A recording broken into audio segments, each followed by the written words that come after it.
Alright, what's going on, guys? We're going to jump into another topic today. So, nanotech in medicine. So, it's an upcoming field, promising technology, in fact, and kind of where I want to highlight is in this field of medicine, where we are and where we can be, kind of implementing some changes in future projects and developments. What can we do to make nanotechnology in medicine, in this field, much more effective than what it is right now? And I've divided it into kind of three sections. So the first is in the field of regenerative medicine, then cancer therapy, and then finally kind of some of the challenges we face and how I want to go about kind of solving them to make it more of a progressive future. So let's jump into it. First, obviously, regenerative medicine. So the biggest idea here is enhancing a scaffold in order to promote faster cell growth and even make healing much faster. That's kind of the end goal in making these chains to scaffolds as regenerative medicine. The whole thing is being able to get a new replacement organ or skin or nerve, artery, whatever it may be, in a short amount of time so you can keep moving on with your daily life.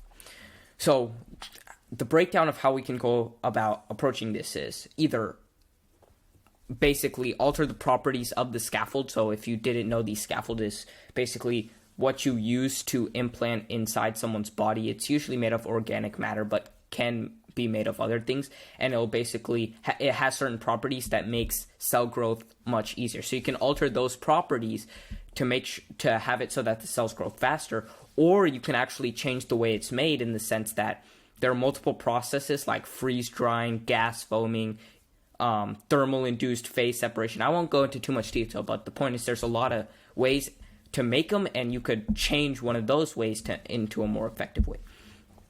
And if we were to do one of those, we'd mainly be affecting the skin, the bones, and the heart. So each obviously has its own aspect, but the overarching thing, the way I wanted to go about tackling this, is actually using a technique called electrospinning.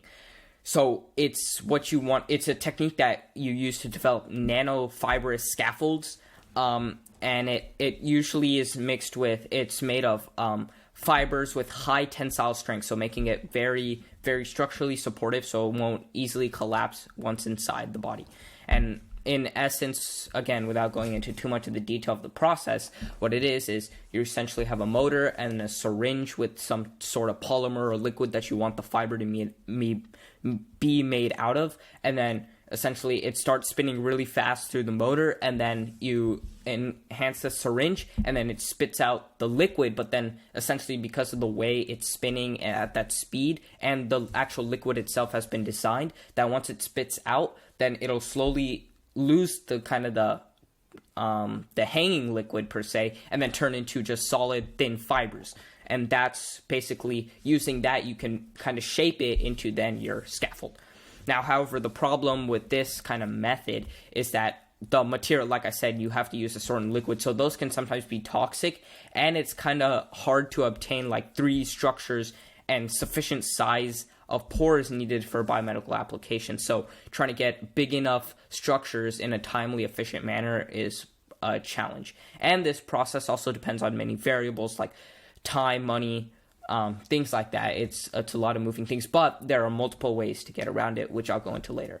So the overarching idea here is that we can alter scaffold properties to make sure that the skin, heart, and bone, and even one point, nerves, can be much more efficient and grow even faster.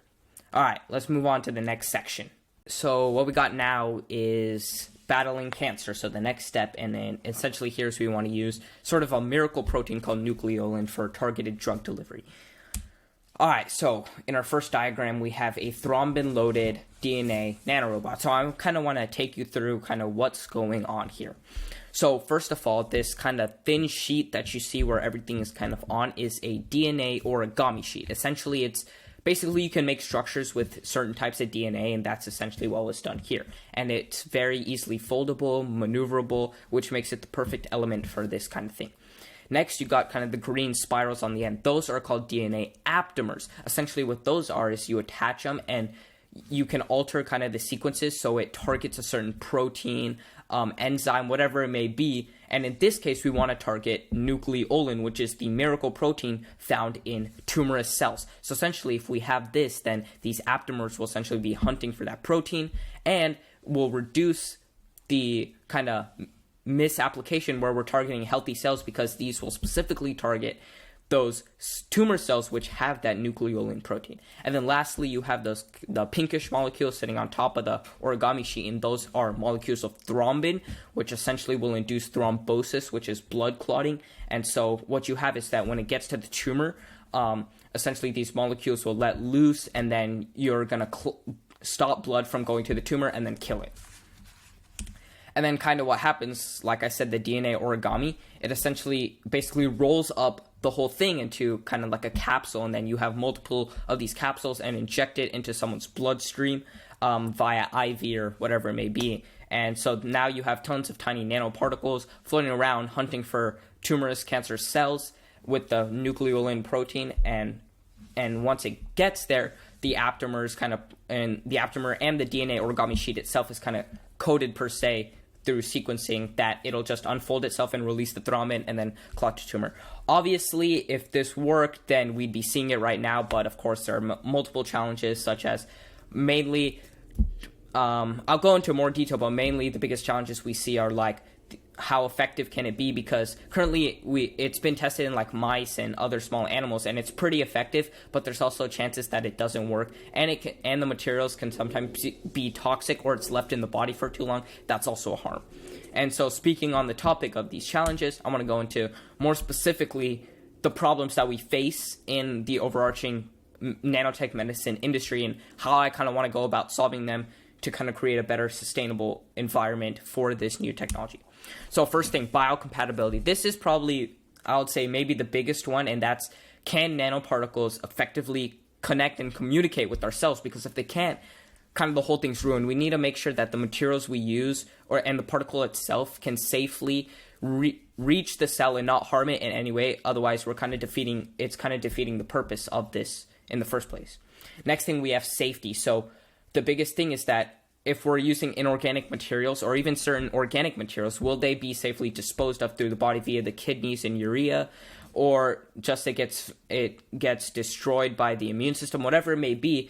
Is the materials we use safe enough for that to happen? And then speaking of materials, can we have these nanoparticles be effective with using more organic and safer materials? And if not, then that'll pose another problem, because how do we go about changing that? Because we want nanoparticles to be as effective as possible, but they also need to be safe. So that's why we have to find the right materials to make sure that this process is as safe and effective as possible. Lastly is manufacturing. So how fast and quickly can we produce these on a large scale? Like I said, like the electrospinning technique, that's a very, very long, strenuous process. So is there ways we can optimize it and make it much more efficient, so that way we can get these particles on a much larger scale?